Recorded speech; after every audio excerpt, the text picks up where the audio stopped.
Hey guys, this is Miss Sims. This is the part two of the civil rights movement. So if you guys recall, yesterday we talked about um, the part of the movement, kind of the beginning of the movement, that was characterized by um, a, a focus on nonviolence. And so we're going to see the second part of the movement.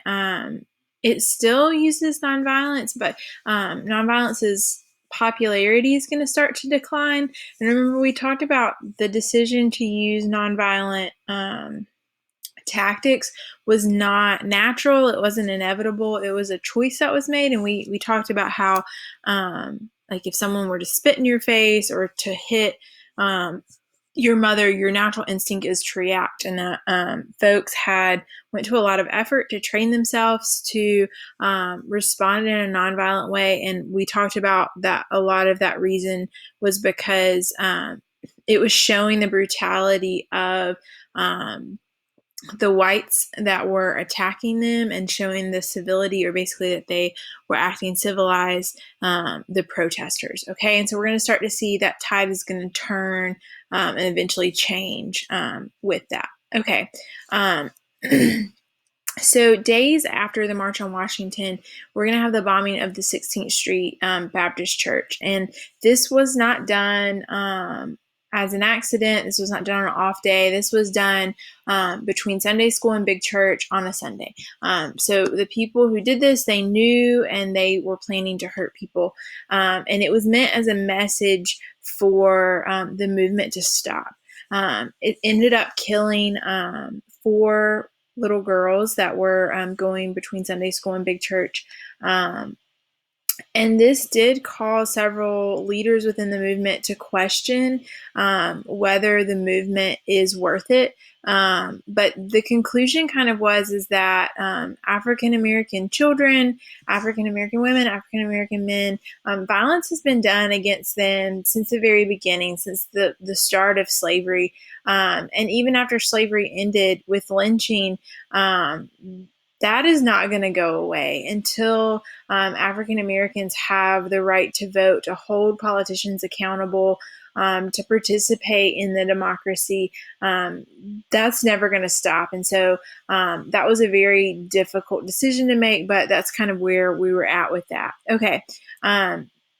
So shortly after that, we're going to have Selma. So Selma is kind of complicated because it's 3 or 4 different parts to it. So you just gotta kind of keep up, kind of take it like a timeline. There is a movie that came out in the last 2 or 3 years that's called Selma. It's very, very good. It's pretty historically accurate. So if you get a chance to watch that, that's a really great movie. Again, it's called Selma. So we had been in Arkansas whenever we were talking about the Little Rock Nine, and we had been in Montgomery. So we've been in Alabama and Mississippi, but now we're going to focus in Alabama.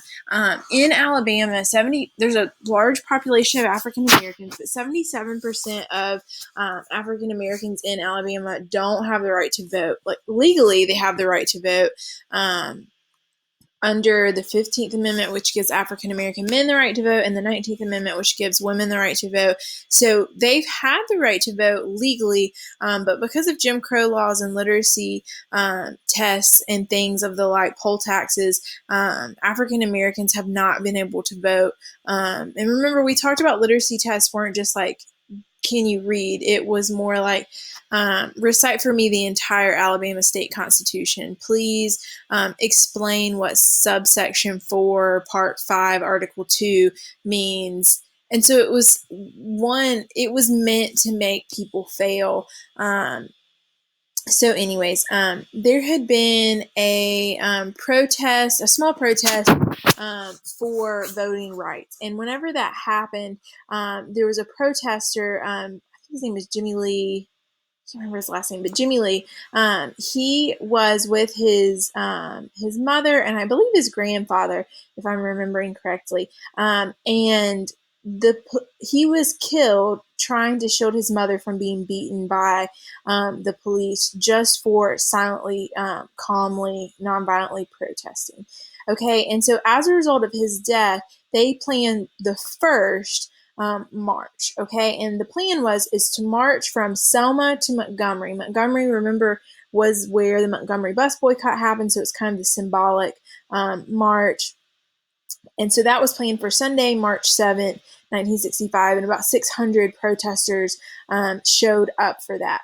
That is going to end in a really rough thing. So that day becomes known as Bloody Sunday. So remember, they are protesting, doing this in honor of a former protest that had been broken up. Okay, so we're on Bloody Sunday. So they were planning to cross the bridge, the Edmund Pettus Bridge, to go from Selma to Montgomery, and they were met by state troopers who were on horseback, had tear gas, billy clubs, and they are going to beat, trample these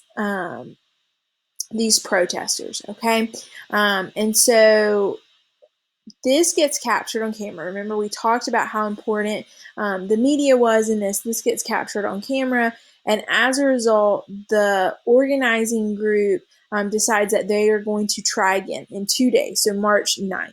Okay, so the group that was originally organizing this was called SNCC, SNCC. It's the Student Nonviolent Coordinating Committee. This is a younger group, okay? So this group of people are in college or just out of college, so they're in their 20s. By this time, King is in his late 30s, okay? So SCLC, so this group right here, this is King's organization. So they are called in to help the younger group. And so there's going to be some tension there between SNCC, who has been on the ground, they've been working, and SCLC kind of coming in. We're not going to go too much into that. But the president at the time, LBJ, so that LBJ is Lyndon Baines Johnson. He was Kennedy's vice president. And when Kennedy was assassinated, he becomes president. So LBJ is going to call King on the phone and beg King not to march because he is afraid that it is just going to be another bloodbath. And LBJ is in favor of civil rights, but he wants it to progress a little bit slower, not as slow as like a lot of people, but he's a politician, so he is trying to be pragmatic in that way. So anyways, March 9th comes around, 1,500 people show up. This picture right here is from Bloody Sunday, so that was the march that was in honor of Jimmy Lee, where they got to the bridge and they were beaten. So these are billy clubs. So it was a pretty rough thing. Okay, so this is attempt number 2. This is the third protest. Okay, so attempt number 2 at the march. So King is going to lead the group across the bridge. He stops at the end of the bridge, kneels down and prays. And then he says, okay, the protest is over. He did this in part as kind of a nod to the federal government. Also, he was afraid that a lot of people were going to be killed.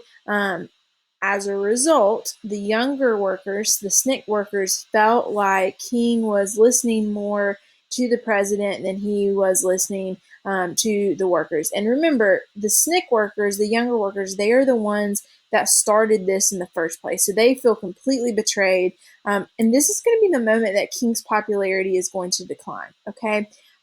So a lot of times we think of King whenever he's assassinated that he was at the top of his game. That's just not true. This is kind of where the decline kind of starts from here. And keep in mind, this is about, I'd say almost 10 years after the movement is going to start with the Montgomery bus boycott. So King is no longer this young man who's kind of leading this movement. Now he is kind of a little bit more seasoned. Okay. So about a week later, March 15th, LBJ is going to give this little speech, and we're going to listen to a part of this speech that announces the Voting Rights Act, which is going to be a piece of legislation that he's going to put to Congress, which will basically eliminate any way to keep African Americans from voting. Okay, there had been a law prior to this that had not worked. It was supposed to work, but it didn't work. And part of King and LBJ's like back and forth thing is LBJ said, "Why do you need another law? We've got the Civil Rights Act of 1964." And King had basically said, "Yeah, that's not enough. It's not working." And so this has kind of pushed LBJ to help in a more legitimate way. Okay, we're going to listen to about 4 minutes of this speech. So here we go. This is LBJ. He's the president at the time. Fast forward just a little bit. Mr. Speaker, Mr. President, members of the Congress. And he's talking about the president of the Senate. He is the president of the United States. I speak tonight for the dignity of man and the destiny of democracy. I urge every member of both parties, Americans of all religions and of all colors, from every section of this country, to join me in that cause. At times, history and fate meet at a single time, in a single place, to shape a turning point in man's unending search for freedom. So it was at Lexington and Concord. So it was a century ago at Appomattox. So it was last week in Selma, Alabama. Okay, so just to make sure you guys got that, Lexington and Concord, he's talking about the American Revolution. Appomattox Courthouse, he's talking about the Civil War, and now he's talking about Selma. So he is basically saying that this is a very important time in American history, that this is one of those moments that we need to act. This is a historical moment. There, long-suffering men and women peacefully protested the denial of their rights as Americans. Many were brutally assaulted. One good man, a man of God, was killed. Okay, so what he's talking about here, he is not talking about Jimmy Lee. So Bloody Sunday, that's what he's saying, that they were peacefully protesting, and people were brutally attacked and some people were killed. He's talking about Bloody Sunday. I don't know if you noticed that they went from having over 600 people for Bloody Sunday to the second protest they had 1,500 people. So with I believe it was Bloody Sunday, there had been a white priest that had come down. There had been a white priest that had come down to protest, and he had been killed. And so this was a really difficult thing, because for the Black organizers, they were having to recognize and deal with, and they've known this for a long time, so this isn't new information to them, but it's a hard thing to swallow, that the fact that a white man came and was killed, that is going to move the movement forward in ways that multiple Black lives have been killed and they didn't matter in the same way. And that is really difficult for them, because they are basically being confirmed that their life is not as important as a white life. And so it's hard, because it does move the movement forward, but they know this. They know this. They've known this their whole lives, but it just confirms that. And so that is a really difficult thing. That's a part of the movement, and that's kind of that's who he's mentioning as a white pastor. He's not talking about Jimmy Lee. He's not talking about the other African American protesters who have been killed in this movement, or even in the march for Selma. He's specifically talking about that white pastor. There is no cause for pride in what has happened in Selma. There is no cause for self-satisfaction in the long denial of equal rights of millions of Americans. But there is cause for hope and for faith in our democracy and what is happening here tonight. For the cries of pain and the hymns and protests of oppressed people have summoned into convocation all the majesty of this great government, the government of the greatest nation on earth. Okay, so what he is talking about, the greatest nation on earth, this is a nod to the Cold War. So remember, we talked about the Cold War was this kind of epic popularity contest. So he is saying the United States is the greatest nation, and he is going to frame, like, listen to what he says after this. He's going to frame the United States as the good guys, as the ones that are fighting for freedom, that are fighting for hope. And basically, he's going to be talking about how this mess in Selma is against what we stand for as America, okay? And as he does that, I want you to listen. He starts to make this a moral question rather than just a question of the Cold War. Like, he starts to frame this in biblical terms, and you'll see that. I'll point it out in just a second.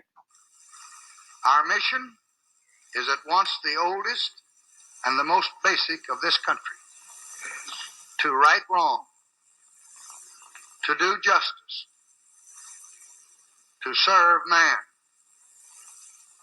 In our time, we have come to live with the moments of great crisis. Our lives have been marked with debate about great issues of war and peace, issues of prosperity and depression. But rarely in any time does an issue lay bare the secret heart of America itself. Rarely are we met with a challenge, not to our growth or abundance, or our welfare or our security, but rather to the values and the purposes and the meaning of our beloved nation. Okay, so he is talking about here, he's kind of referring to the struggles that the United States has dealt with in the last couple decades. He's referring to the Great Depression. He's referring to basically World War II and the struggles of the Cold War right now. And basically, he's saying, like, he's reminding the American people, we are a great nation. And the way that we are operating in Selma, the things that have happened, does not make us great as a nation. The beating of innocent people who are just trying to push for rights does not make America stand up and meet the standard that she should, okay? And he's getting ready to now turn this and make this more moral, connect this with Christianity. So if you listen, you'll kind of hear some of this stuff. The issue of equal rights for American Negroes is such an issue. And should we defeat every enemy, and should we double our wealth and conquer the stars and still be unequal to this issue, then we will have failed as a people and as a nation. For with a country as with a person, what is a man profited if he shall gain the whole world and lose his own soul?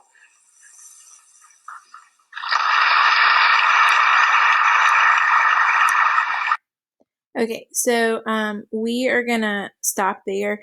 He goes on and he's going to speak well of the leaders for the movement, but he's also, like, he quoted a Bible verse there, and then some of the way that he framed, like, if we conquer the stars, basically that is the same framework as another Bible verse that he is evoking, and essentially he's making this like an issue of morality. Okay, so eventually we're going to see that civil right, that Voting Rights Act is going to pass, and that is going to help in a lot of ways with it's going to help with voting in a lot of ways. It does not touch poverty. Okay, it does not touch which is affecting African Americans on a greater scale. And so that is going to be the issue that pushes us away from nonviolence towards more action, and we're going to see that kind of as we move forward. Okay, this is where we're going to stop. You're going to notice that your notes keep going, so don't turn in your notes today. Tomorrow, on Wednesday, you're going to get the second part of the notes, and you'll finish them at that point, and then you'll turn in your notes. Okay, so that is where we are going to stop, and it will take just a second for my computer to work.